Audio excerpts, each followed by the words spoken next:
Welcome back to the channel, everybody. It's after New Year, so Happy New Year. I got sick just the day after New Year, the first day. So I've been sick for over a week. Well, for about a week now. Yeah, I got a cold, but I took the COVID test, and it turned out to be negative. And I've already had COVID, and so I wasn't too much worried about that. But as you could hear my voice, and it was pretty bad a couple of days, had fever, and really wasn't feeling very well at all, actually. Today is the closest I felt to being a little bit more normal, although you don't hear that in my voice. I do apologize. But anyway, I've been thinking a lot about this, and I already made a video on what I carry in my truck, okay? And I wanted to talk about this a little bit more since what you're seeing more and more of these winter storms and people getting trapped for up to 20 hours on the highway and this kind of stuff on route to work or on holiday or whatever, but it got me thinking again is that, it reinforces the concept of using your vehicle also like an EDC, okay? I keep packed in my vehicle, and you can see in a previous video, and I'll link it to this one out here.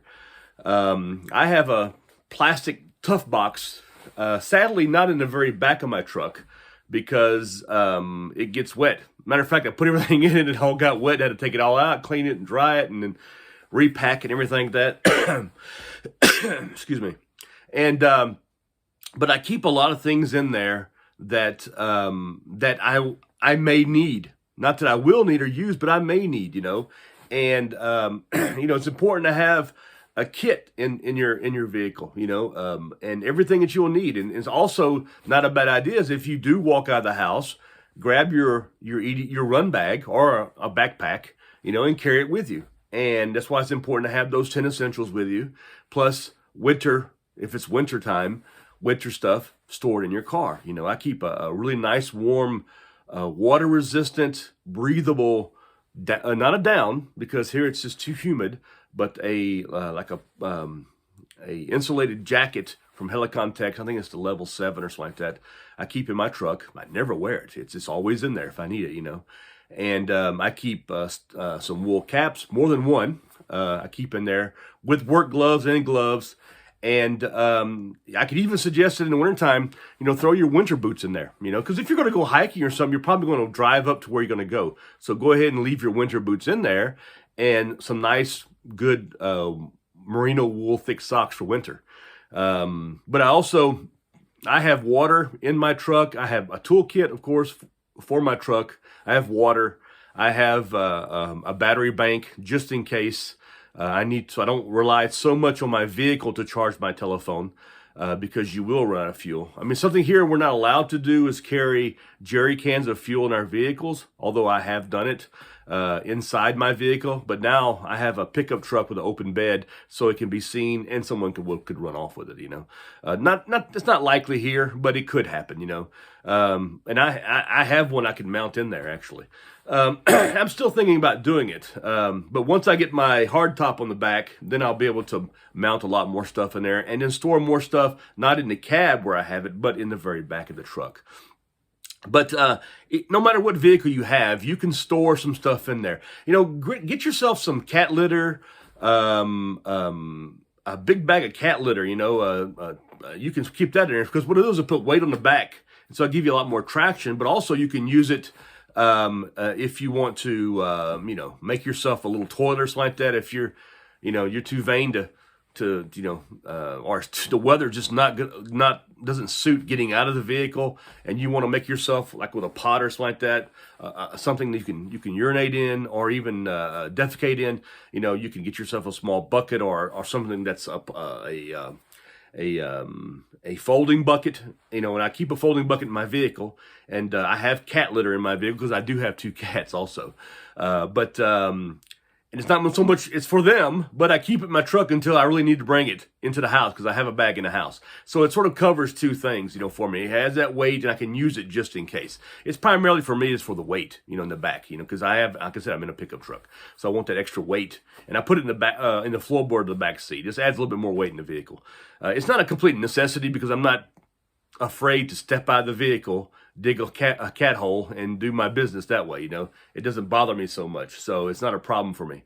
But these are one of the things. Like I said, store some water. You don't need all this elaborate food. Get yourself some Cliff Bars or whatever kind of hiking bars, this kind of stuff, and something that's not gonna that you can store. Put them inside some plastic bags. Put them inside the vehicle to be stored. Like I said, I carry this Tough Box with me. You can use a gym bag. You can use whatever you want to, and do the same thing. Have all your stuff right in there, along with your emergency measures, just in case there's an accident or something like that. I keep 2 wool blankets. I keep those instead of sleeping bags, because the wool blankets I find hold up a lot better, and they fill the space a lot better inside my vehicle also. And you can sit on them. If it's a little bit cold in the back, someone can sit on them if you need to carry somebody. But you can easily wrap yourself up in it if you need to sleep in your vehicle until emergency services catch up with you. The thing is, you want to be ahead of the situation. Have a good first aid kit, which is a requirement here in Europe and Switzerland. Besides relying on your mobile phone, there's nothing wrong with getting yourself a good set of walkie-talkies or something, or a good walkie-talkie, something, or CB or something, and having that set up in your vehicle. Okay, and don't just buy it. Learn how to use it. Learn how to use that first aid kit. Learn how to use that walkie-talkie to talk on. I remember one time I had a situation where I called the ambulance service to come pick up my wife at the time, who was very sick. She had the flu. Her blood pressure dropped. She had evacuated herself, so I did a lot of getting her sort of sorted out at home. I was also very ill also, but I got her sorted out.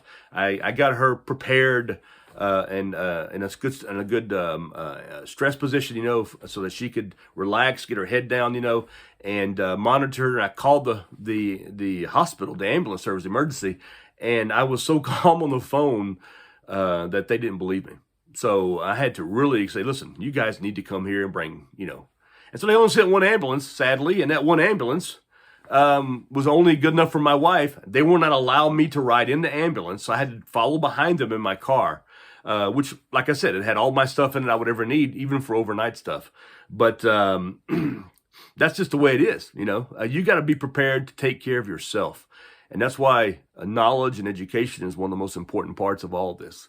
So get yourself educated. Make sure your car always has fuel in it, a fuel tank of gas. Make sure you do your services and do all your checkups on it. Make sure your tires are ready, If you have extra, no matter what car we're talking about, even if it's a little small car, make sure it's got what it needs to have in it, What I don't suggest you have is a little rear view, a 2-wheel drive car. And this is what I see a lot in America. People don't have winter tires on their cars. They don't have chains. They're not prepared. I see this all the time. Here, it's against the law. If you have an accident and you don't have the proper tires on it, you don't have the proper gear in your vehicle, they will charge you. You'll get fined for it. So it's imperative that you have your vehicle prepared here, because they're going to try to find a reason not to pay up, and they're going to try to find a reason to get you, and so it's expensive. You pay for those services also afterwards. So I suggest that you educate yourself on the laws of the land, get your vehicle prepared, get yourself prepared, and put the right equipment in your vehicle, and any nook and cranny, get gear in there, and make sure your car, whether it be a 4-wheel drive or 2-wheel drive, and I always suggest, if you're in you live somewhere where there's lots of snow every winter, lots of heavy rainfall, and the roads aren't great, get yourself a 4-wheel drive. Just period. I'm sorry, these little Teslas, cold weather will affect those batteries. And if you're caught in a Tesla for 20 hours in a snowstorm, and you're trying to keep yourself warm, you're screwed, because it's not going to. It's just not going to do it. And I don't care what they say on the paperwork. It's just not going to do it. So you're going to have to be prepared. Get yourself a little small metal container. Throw you some candles in it. Get yourself a piece of block wood. Set it on your console of your vehicle. Turn your car off. Light those candles. Put a little gap in the window so you can have some circulation of air. And those candles, they will keep you warm inside that vehicle that way. Get yourself a lantern, hang it up. I've got one. Well, it's not right here. It's over there. And it's in my bag. But I've got one, and I've made videos on it, the candle lantern, that I have. and you can put that up inside your vehicle. It shows some light, so you have some light. So if anybody's a little bit afraid of that kind of stuff, they're in the vehicle with it. But anyway, get yourself prepared, and don't, make sure you have what you need. Educate yourself. It's so important. And listen, if you have any questions, you send me a message in the comments, and I'll be more than happy to respond and help you, guide you in a way that you can find what you need, no matter if you're in the United States or over here in Europe. Okay, and if the language is a problem, write it in your language, and I have a Google Translator, and I'll do my best. Anyway, listen, I want to thank you all for coming to my channel. I hope you're all having a good start to 2022. Me, it started off a little bit bumpy. I've been sick, but we're going to get there. And I hope you all stay safe and sound. Anyway, take care of yourselves. Please subscribe to my channel. Give me a thumbs up. Hit the bell. Leave comments down below. And please share my channel, okay? I don't just want to get the word out because I think I have the greatest word. I want to get the word out because I want to do what all I can do to help others, okay? Listen, thank you. Take care of yourselves and have a good evening. Goodbye.